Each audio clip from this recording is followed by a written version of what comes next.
Tuhan, ini Oe Acong. Ini cerita yang sudah lama banget jadi berkat. Sejak Pastor Andy Sekolah Alkitab sudah berkali-kali membawakan cerita ini. Dan Tuhan, ini Oe Acong hari-hari ini sedang viral kembali, menjadi berkat rohani bagi setiap orang yang mendengar cerita ini, sehingga membuat setiap mereka lebih percaya dan lebih tekun berdoa. Ayo, saudara-saudara sekalian, Pastor mau cerita ulang. Ada seorang yang bernama Acong. Acong ini dia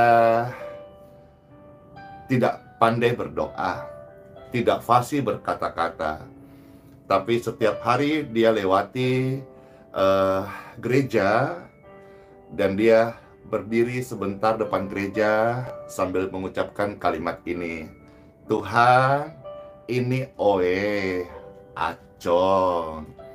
Dilakukan hal itu setiap hari, tahun demi tahun, sampai sekitar 12 tahun. Ya, suatu hari Acong ini sakit, Bapak Ibu sekalian. Perhatikan, dia pribadi yang tidak pandai berdoa, tapi setiap kali dia lewat depan gereja, di mana mungkin dia antara tempat tinggalnya dengan tempat pergi bekerja, melewati gereja, dan dia selalu tidak lupa untuk berdoa. Doanya singkat, Tuhan, ini Oe Acong. Lalu suatu hari Acong ini sakit, Bapak Ibu sekalian, dan akhirnya masuk rumah sakit, dan ternyata sakitnya cukup parah. Hingga suatu saat di tempat di mana dia terbaring sakit, dia melihat ada cahaya putih menghampiri dia serta menepuk dia. Antara sadar atau tidak sadar, karena namanya sakit yang cukup parah,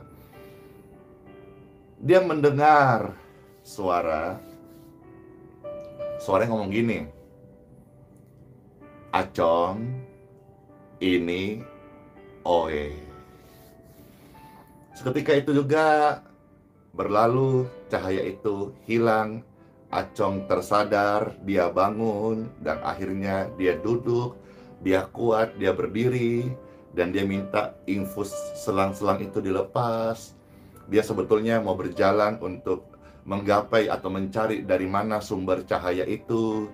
Dia berjalan, ternyata sampai keluar, dia tidak bertemu dengan cahaya itu lagi. Dan tanpa disadari ternyata kondisinya membaik. Dan setelah cek, ternyata dia mengalami kesembuhan secara ajaib. Cerita ini berkembang, saudara sekalian, dan menjadi berkat bagi banyak orang. Bahwa Tuhan itu baik, Tuhan itu mendengar doa, Tuhan itu setia. Ketika kita senantiasa tidak jemu-jemu berdoa kepada Tuhan, kita akan melihat bagaimana perhatian Tuhan itu secara nyata atas hidup kita. Dan hanya satu kata Tuhan berkata lewat cerita ini, saudara-saudara, Acong, ini Oe. Dan Acong pun mengalami kesembuhan. Saudara-saudara sekalian, Tuhan tidak mencari orang yang fasih lidah untuk berdoa, tapi Tuhan mencari hati yang tekun, pribadi yang taat, pribadi yang setia kepada Tuhan.